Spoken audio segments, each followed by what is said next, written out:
We'll start with Jordan Hill and then go to Anthony Dasher.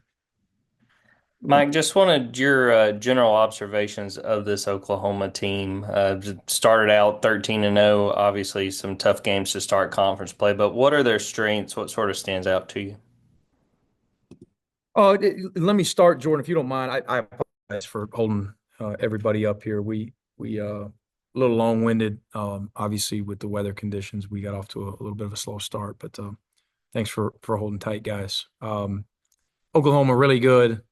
You're 0-2 in this league. What does that mean, right? I mean, they could reel off 7 in a row. Wouldn't really good.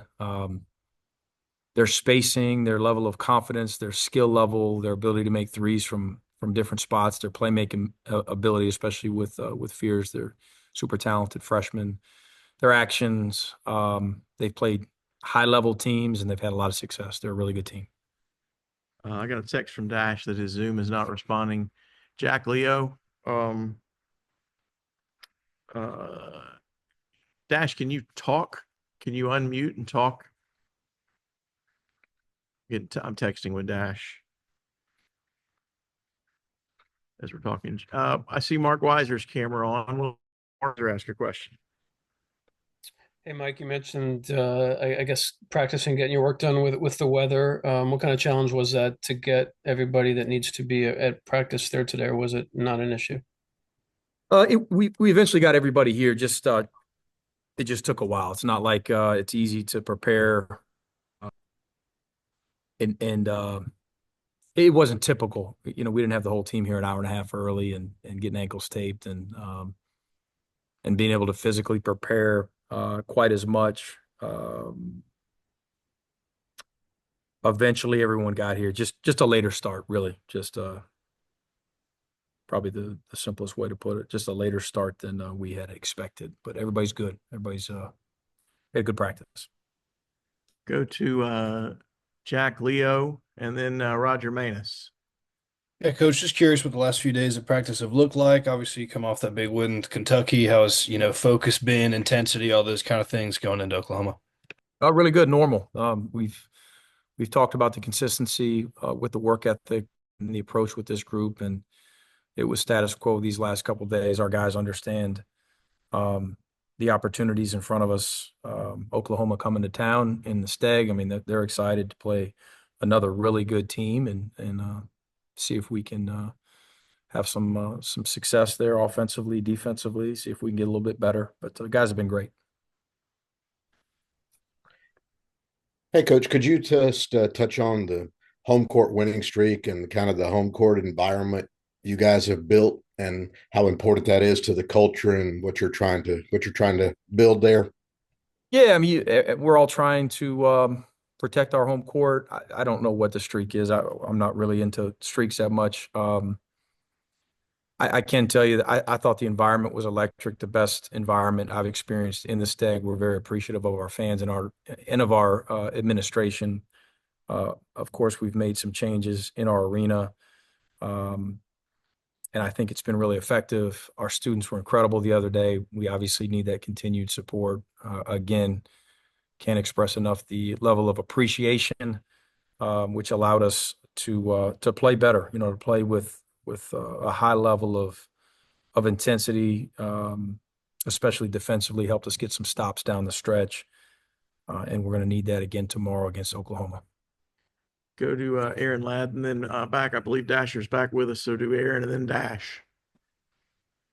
Coach, kind of along the same theme of the home court advantage. I know everything in sports is analytical now. Is there something that you can quantify that is better for you all at Stegman, or is there something that you're going into the game where you're saying, we have an advantage in this way at home specifically, we can measure that? No, nothing just jumps off the sheet. Honestly, I just think most teams are more comfortable. Not most. I got to think all. Comfortable playing in front of your people, in front of your supporters, in an environment that you're really familiar with. We just got off the game floor where we practiced, and that's where we practice as much as possible. So just allows for a level of familiarity. And then your fans, of course, especially when it was like it was the other day, they just give you a little bit more pep to your step. And that's why moving forward, we're going to continue to encourage/challenge our fans to be as dynamic as they were the other day. Hey, Coach. We're starting to see now, what this team's capable of when you play to your potential. But what's the key now going to be to kind of build that consistency you're going to need week in and week out, game in and game out? This team they'd surprise me if we lost our level of consistency, if it was negatively affected significantly, I should say. Every team in the country is going to have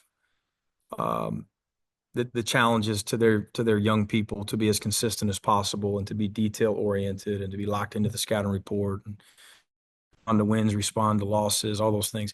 This team's been really, really consistent. I think it's more about who you're playing and the fact that the schedule ahead of us is brutal. And so everyone in this league is going to take their lumps. It's just going to happen.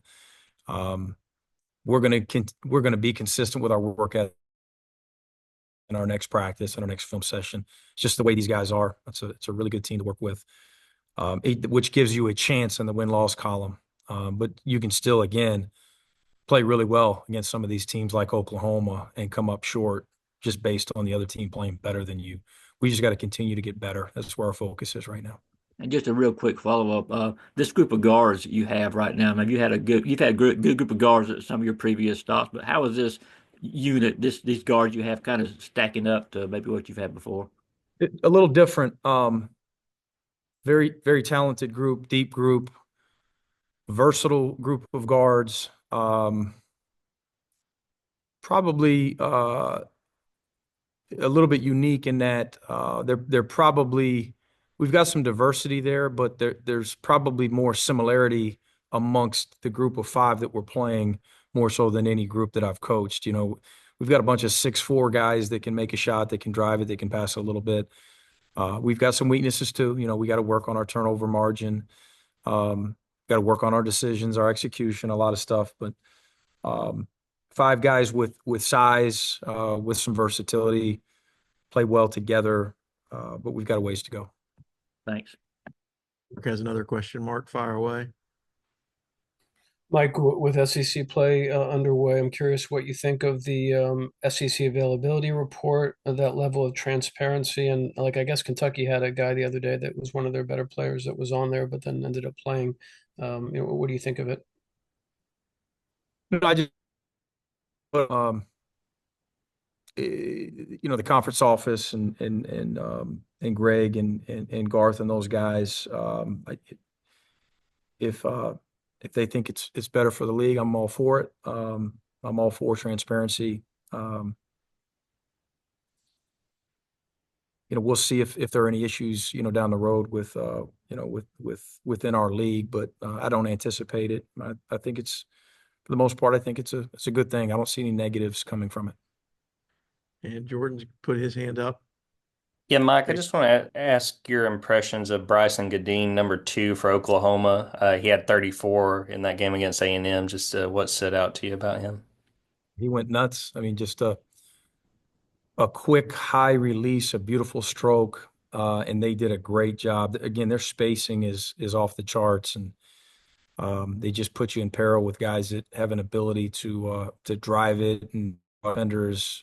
They're a very good passing team, very good decision-making team.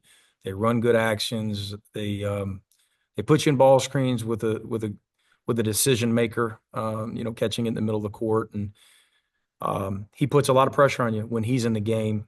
With his ability to and get off threes quickly with a high-level stroke. Had a huge game the other day, and they run good actions for him, of course.